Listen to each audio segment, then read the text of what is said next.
My name is Enotie Ogbebor. I am an artist and an activist. I also am the creative director of Edo Global Arts Foundation based in Benin.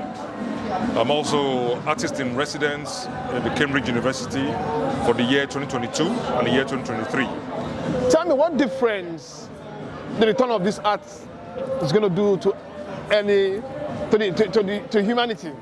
Well, you have to understand that these artifacts represent our collective memory, our history, our culture, and our heritage, which was bequeathed to us by our ancestors. And when the British invaded in 1897 and took these works away and locked them up, now they've been locked up for over 120 years in various museums, about 160 museums all over the world, and many in private collections as well.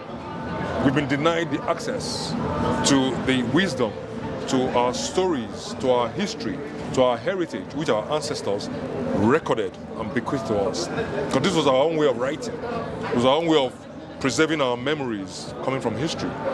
And so we've been forced to become colonized and develop a colonial mentality where we have to copy other cultures and other civilizations. Do you think this artifacts should be dispatched in barge, or they should all be returned once and for all? Well, I think they should be returned. I mean, there's no gainsaying that they belong to us, and there's no need to keep anything back. I mean, the arrangements that could be made, I mean, once you get into the museum system, you have the loan agreements. So once they return them to us, we can loan them to whoever we want, so they can also continue to tell our stories, earn money for our country and for our peoples. But most importantly, these artifacts need to come back so that our people can interrogate our history, our culture, our traditions, choose the ones that are appropriate and choose the ones that are progressive, and then, take this and build a whole new civilization for ourselves. It's very important that we get in touch with our history, with our stories, because these sculptures represent, these are our own way of writing. So they represent our thoughts, the thoughts of our ancestors, the wisdom of our ancestors, the music, the poetry, the proverbs, the sayings.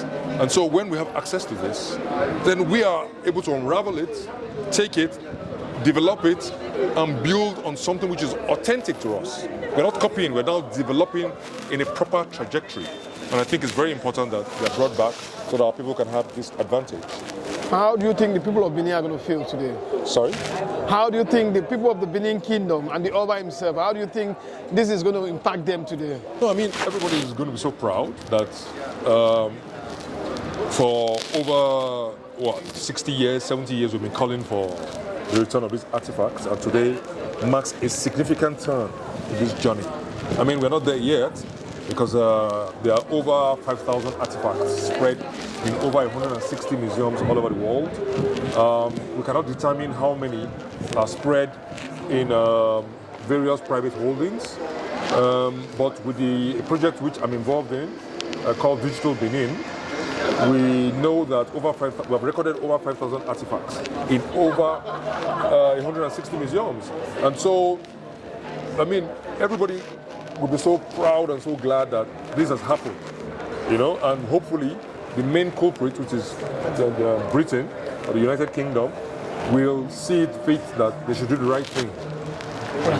Thank you very much for your time. I appreciate it. Thank you very much.